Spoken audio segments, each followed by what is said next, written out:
ഇന്ന്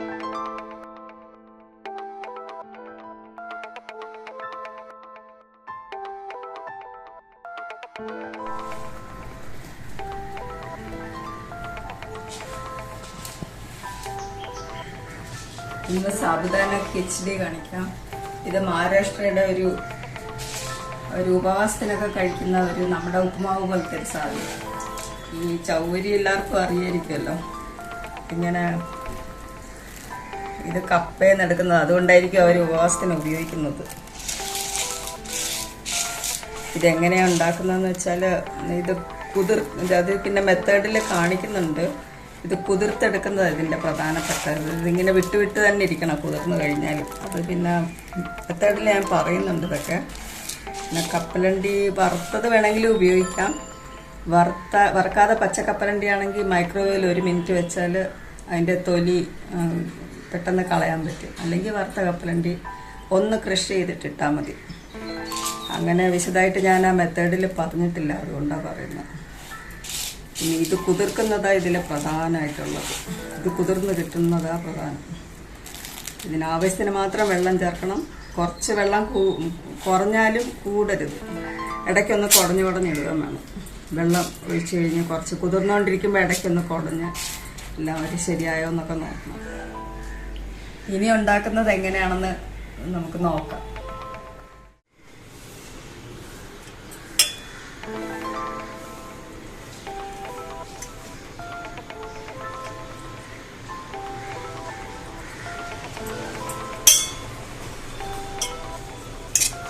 ഇന്ന് സാബുദാന കിച്ചടി. ഇവിടെ ബോംബെയിൽ കിച്ചടി എന്ന് പറയും. ഇത് ചൗവരി ഉപ്പുമാവെന്ന് നമുക്ക് പറയാം. അതിന് ചൗവരി ഇത് ഞാനൊരു 2 കപ്പ് ചൗവരി, ഒരു 1.25 ഗ്ലാസ് വെള്ളം, അധികം വെള്ളം കൂടരുത്. 2-2.5 മണിക്കൂർ കുതിർത്തിട്ട് ഇത് കുറേ പ്രധാനം. ഇതിന് ഈ ചൗവരി കുതിർത്തത് ഇങ്ങനെ ചോറ് പോലെ വരണം, സോഫ്റ്റായിട്ട്, ഒട്ടും കട്ടിയില്ലാതെ. ഇങ്ങനെ അങ്ങ് പൊടിഞ്ഞു പോകുന്ന പോലെ ഓരോന്നും ഇങ്ങനെ വരും. ഇത് സോഫ്റ്റ് ആവുന്നത് അതിൻ്റെ ഒട്ടും കടുപ്പമില്ലായിരിക്കണം. വെള്ളം കൂടുകയും ചെയ്യരുത്. വെള്ളം വേണമെങ്കിൽ തളിച്ച് കുറച്ചുകൂടെ കുതിർക്കാം. ആദ്യം ഒരു 2 കപ്പിന് 1.25 ഗ്ലാസ് വെള്ളം ഒഴിച്ചാൽ മതി. അത് നെകക്കേ വരത്തുള്ളൂ. പിന്നെ കുതിർന്ന് കഴിയുമ്പോൾ ഇതെല്ലാം ഇതിലോട്ടങ്ങ് പിടിക്കും, ഈ ചവരിയിലോട്ട് പിടിക്കും. എന്നിട്ടിങ്ങനെ ചോറ് പോലെ വരും. ഇതാ ഏറ്റവും പ്രധാനം. ഈ പാകം ഇങ്ങനെ അങ്ങ് ചോറ് പോലെ ഇങ്ങനെ എടുക്കുമ്പോൾ ഇങ്ങനെ വരണം. ഇതിന് വേണ്ട സാധനങ്ങൾ: കപ്പലണ്ടി തൊലി കളഞ്ഞ് മിക്സിയിൽ ഒന്ന് പൊടിച്ചത്, ഇതൊരു ചെറിയ ഉരുളക്കിഴങ്ങ് ചെറിയ പീസായിട്ട് മുറിച്ചത്, ജീരകം 1 ടീസ്പൂൺ, പച്ചമുളക് 1 ടീസ്പൂൺ, ഒരു പച്ചമുളക് മതി. നല്ല എരിവുണ്ടെങ്കിൽ 1 പച്ചമുളക്, അല്ലെങ്കിൽ 2, കുറച്ച് കറിവേപ്പില, ഒരു ചെറിയ നാരങ്ങ, ഒരു പകുതി നാരങ്ങയുടെ 1/4 ഭാഗം മതി. ഇത് ചെറിയ നാരങ്ങയുടെ 1 പീസ് നാരങ്ങയുടെ നീര്, 1 ടീസ്പൂൺ പഞ്ചസാര, ഉപ്പ്, പിന്നെ കുറച്ച് കായപ്പൊടി ചേർക്കും. ഇത് ഉണ്ടാക്കുന്ന കാണിക്കും. ഇത്രയും സാധനങ്ങളൊക്കെ വേണ്ടത്.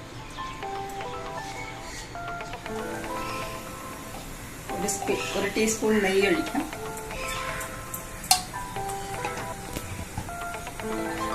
ഒരു ടീസ്പൂൺ വെളിച്ചെണ്ണ,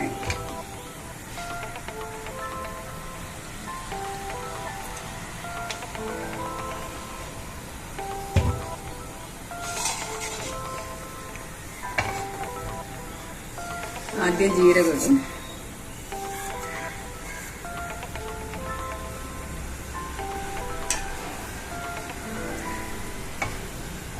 ജീരകം ഒന്ന് മൂക്കുമ്പോൾ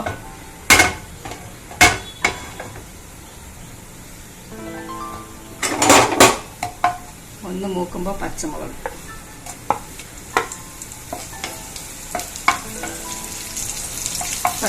ചെറുതായിട്ടൊന്ന് മൂക്കുമ്പോൾ ഈ ഉരുളക്കിഴങ്ങ് അരിഞ്ഞത് ചെറുതായിട്ട് അരിയണം.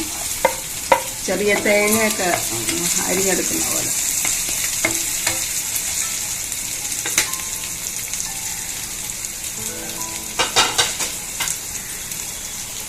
കുറച്ച് ഉപ്പ് ചേർത്തിട്ട് കുറച്ച് ഉപ്പ് ചേർത്തിട്ട് ഇത് അടച്ച് വെച്ചു.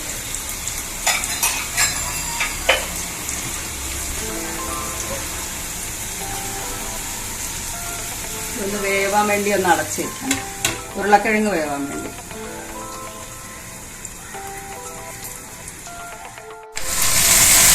ഉരുളക്കിഴങ്ങ് ഇപ്പോൾ ഏകദേശം വെന്തിട്ടുണ്ട്.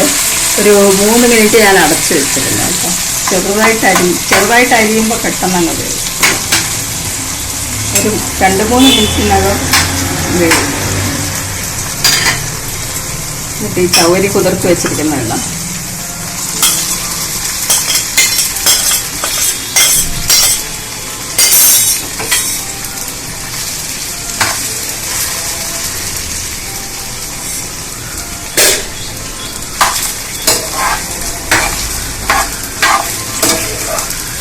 ഈ ചവരി വെന്ത് ഇത് വിട്ട് ഇങ്ങനെ ഇരിക്കണം.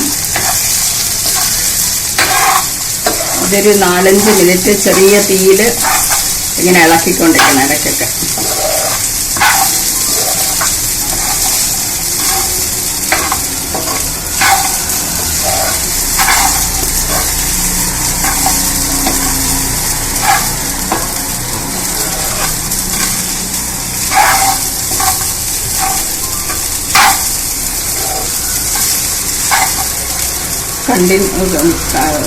നിർത്താതെ ഇളക്കണം എന്നില്ല, ഇടയ്ക്കൊക്കെ ഒന്ന് ഇളക്കിയാൽ മതി.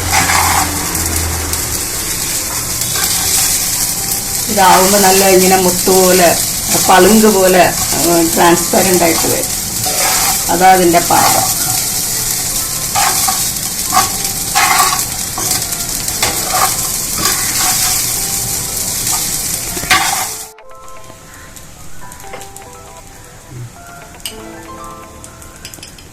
ഒരു 2-3 മിനിറ്റായി.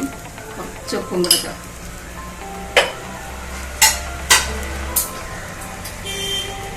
ഇതിൻ്റെ ഒട്ടൽ മാറാൻ വേണ്ടി കുറച്ച് നാരങ്ങാനീര്, ഒരു ചെറിയ മുറി നാരങ്ങയുടെ നീര്.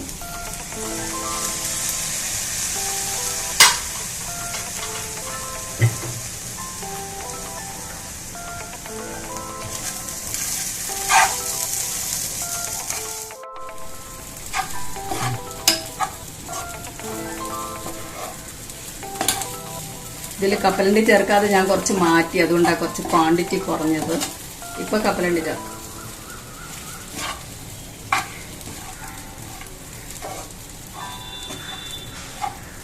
ഇതെല്ലാം ചേർത്ത് കഴിഞ്ഞു. ഇത് ചേർത്തിട്ട് ഒരു മിനിറ്റും കൂടെ ഇളക്കിയാൽ മതി. ഇപ്പോൾ ഉരുളക്കിഴങ്ങും ചവ്വരിയൊക്കെ പാകത്തിന് വെന്തിരിക്കാം.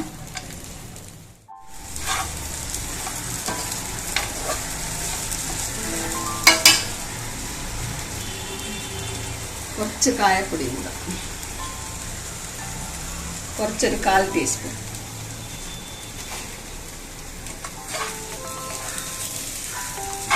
കപ്പലണ്ടി അവസാനം ചേർക്കാം. ഇപ്പം എല്ലാം ആയിരിക്കും. ഇതിൽ പഞ്ചസാര വേണ്ടവർക്ക് കുറച്ചുകൂടെ പഞ്ചസാര ചേർക്കാം, അത്രയേ ഉള്ളൂ. ഇതെല്ലാവരും വെച്ച് നോക്കണം, കമൻസ് അയക്കണം. ഇനി വേറെ തരത്തിലാണോ ആരെങ്കിലും വെക്കുന്നതെന്നുള്ളത് അറിയാൻ വേണ്ടിയിട്ട്.